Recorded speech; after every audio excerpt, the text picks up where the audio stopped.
Cheers. So I was teaching a sparring class the other day, and one of my students comes up to me and he asks, how do I deal with a bully who keeps pushing me down when I'm at school? And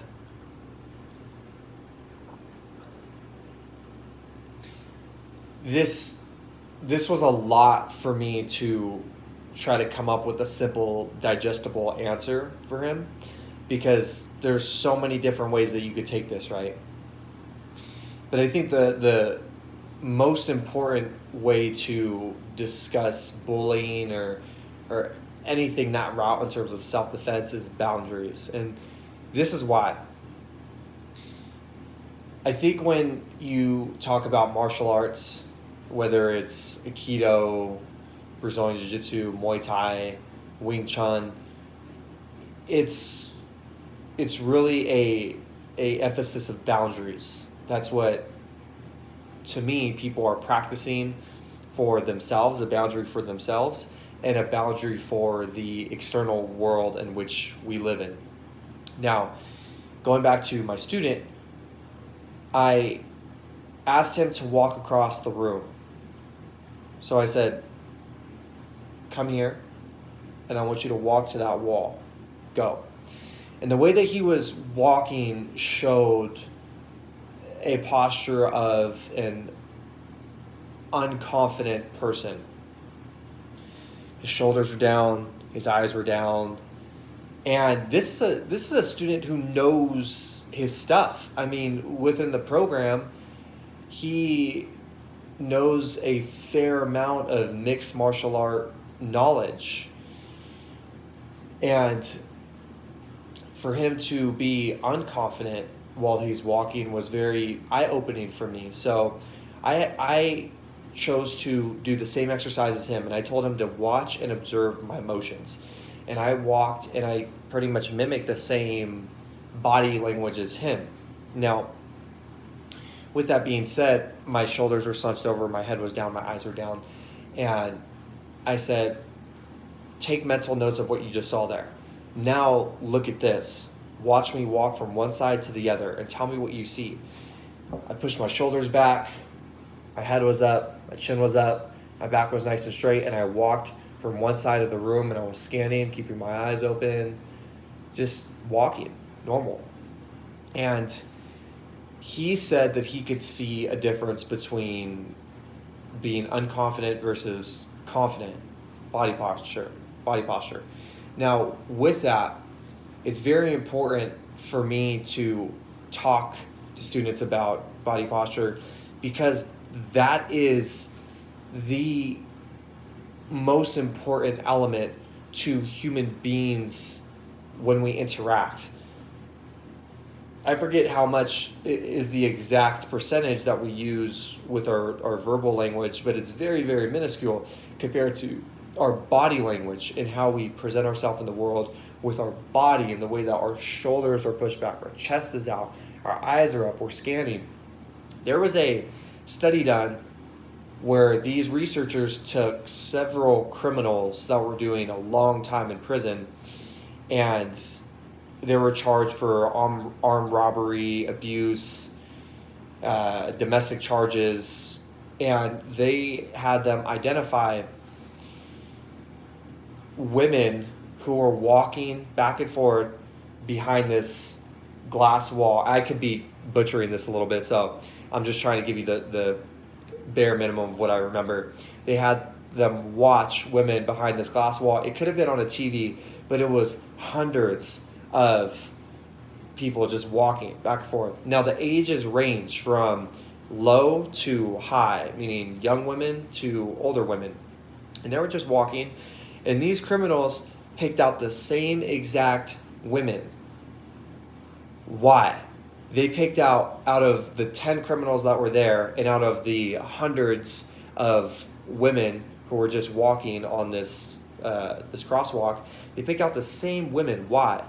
It's all because of their posture. They identified exactly what their eyes were doing, how their shoulders were slumped over, how they were caving over, how they didn't look confident, and it would have been easy for them to to go and try to steal something from them, try to be more confrontational with them, because they would cower down. The way that their body language was positioned, they knew that they were cowering down, that they would cower down if they went up and approached them in a certain type of aggressive manner.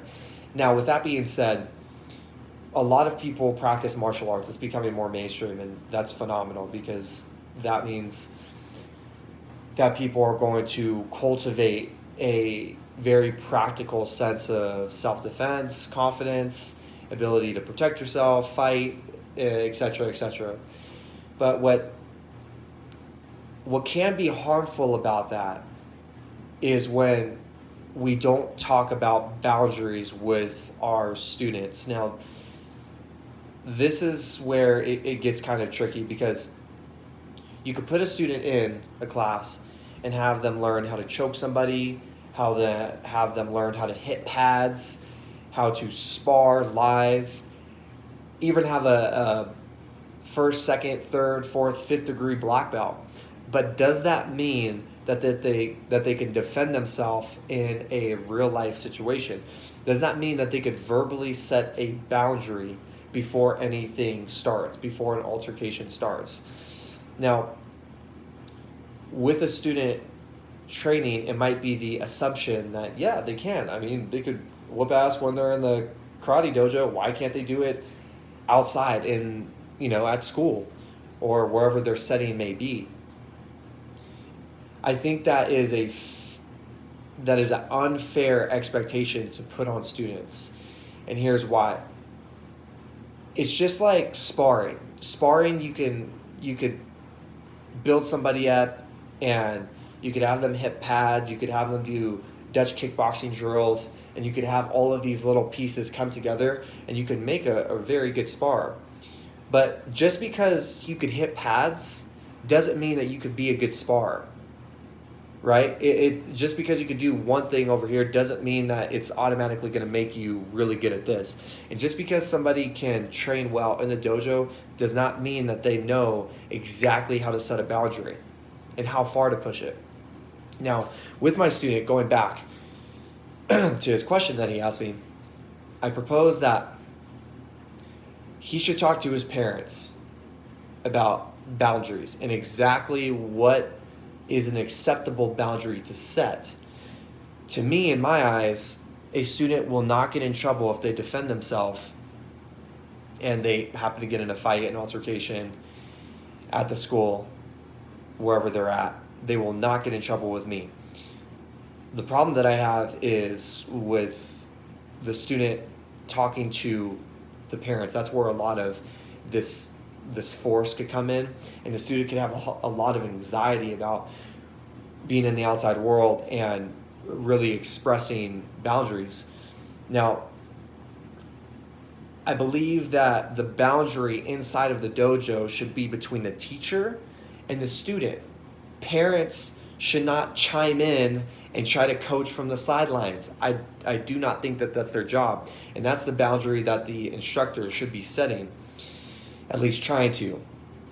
Now, with that being said, at home is a different story. At home, I think that parents should be talking to their kids about bullies, about potential boundaries that they need to set, and the different layers of boundaries. Now, what might be a first layer? When I was talking to my student, it was a layer of using your vocal skills to try to stop something. So if somebody presses their hands on you and they're trying to grab you, push you, grab you by the shoulders, knock you down, you get some distance and you say, stay back. Now, this might change from school to school, from parent to parent, depending who's talking, but you put any verbal wall. It's not going to be perfect. It's not going to be like, hey, stay away from me. It's not going to, your mind's going to be so in a panic state that you just want to say something and get your hands out here. You want to keep your hands out rather than staying in an aggressive posture, like I'm about to beat some ass. You want to stay here because it's more of a neutral thing, right? This goes back to body language. Stay away from me. Stay away from me. Stay away from me, right? But even though this is more neutral in terms of your hands and your body language, you can still strike from here. You can still strike. You can still strike. You can still strike. Now, it's not to say that this position is dangerous. It's just to say that if a teacher was watching you, or if a parent was watching you and you were the person that was taking this guard rather than this, you are probably going to have less repercussions in terms of what somebody sees between your body language, your body posture. Now, diving deeper into boundaries, I talked to my student about a verbal wall. Now, what if that verbal wall doesn't work? Well, that's when you go into control. And to me, one of the best forms of control is grappling. Now, let's talk about grappling. Brazilian Jiu-Jitsu is very, very great for grappling, wrestling, and in my opinion, Muay Thai. Because what you have in Muay Thai is the understanding of strikes and your clenching. That's your grappling within your striking system, so you can merge both together. So if you're a parent out there thinking, what martial art should I enroll my child in? Muay Thai or Brazilian Jiu-Jitsu. Those are very, very great foundations for people to learn off of, cultivate, and really grow whatever they want. If they want to enter into Taekwondo, cool. If they want to do Krav Maga, cool. But Brazilian Jiu-Jitsu, Muay Thai, I think are phenomenal. Street self-defense and sport and just an overall growth from the inside out is just awesome on all different levels. Now, setting that verbal wall, controlling, now this is where grappling starts to kick in. The idea that you are going to put your hands on somebody and not necessarily strike them and beat them to a bloody pulp, but control them. And now this is where things start to escalate or they start to calm down. And here's why. Somebody when they're being clenched or you have them on the ground and you're pinning them, they'll either start to panic and freak out and start hitting you even more, or they will start to calm down. And that's when you say something like, "Are you good? Are you good?" And let's say that it escalates. Somebody's hitting you nonstop. Somebody's hitting one of my students. This is where I would give them complete permission to fire off a knee. Now you're here and it escalates. You're trying to clench. They're hitting you. Now you have to protect yourself even more. So it's like, how I was taught this was that it's like a throttle on a motorcycle. On a motorcycle, you're not just going to go, vroom, you're going to fly off the thing.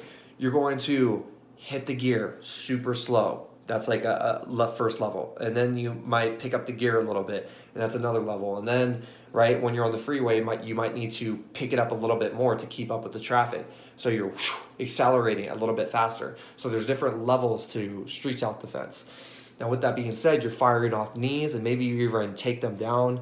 You go to a pinning situation where you're controlling, you're scanning, looking for other potential threats or people who can help you, like adults or teachers. And you try and establish a sense of awareness, and you try to keep that the whole time. Because I think there's a certain point in time where you're defending yourself, and it's like, I got to figure out this one situation and how to survive this one situation.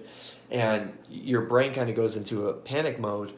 And then once you have that situation controlled, you need to make sure and observe that there's no other potential threats that are coming your way. And also stay aware for